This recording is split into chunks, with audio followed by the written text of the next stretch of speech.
The Reverend Jenkins closes the front door. His morning service is over.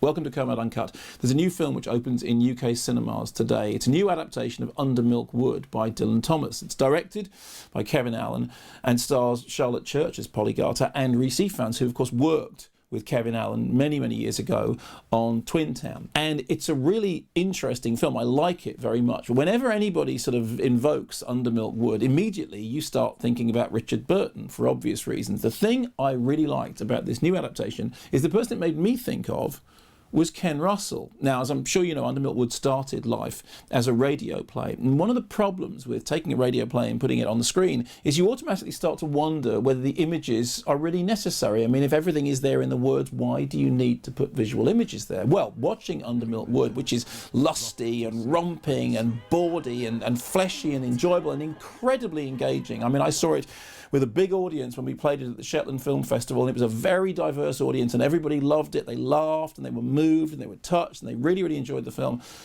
But it made me think about a conversation I had with Ken Russell some years ago in which he was talking about doing films for music, films about musicians' lives, putting music on the screen. And he said that whenever he listened to a great piece of music, and he was generally talking about classical music, although he did, of course, make rock operas like Tommy, but he said as soon as he heard a piece of music, he would start to see pictures. And what his films, his monitor films, then later his feature films were like, was just those pictures put up there on the screen.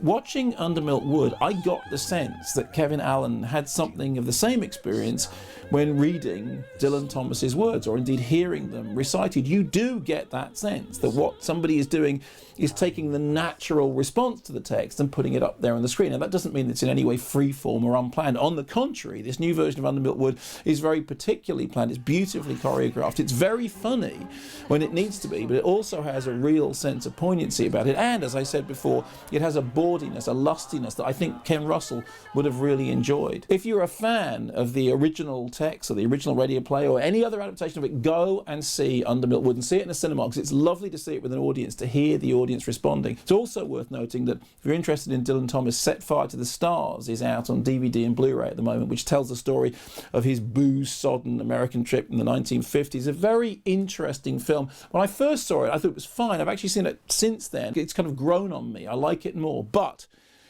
go see Under Milk Wood in cinemas. It's a really enjoyable experience. I guarantee you won't be disappointed. And the best thing is to enjoy it with an audience, with other people, hearing them react, feeling them, experiencing it with you. And I do think it's a film which, and I don't say this lightly, shares something of the spirit of the great Ken Russell.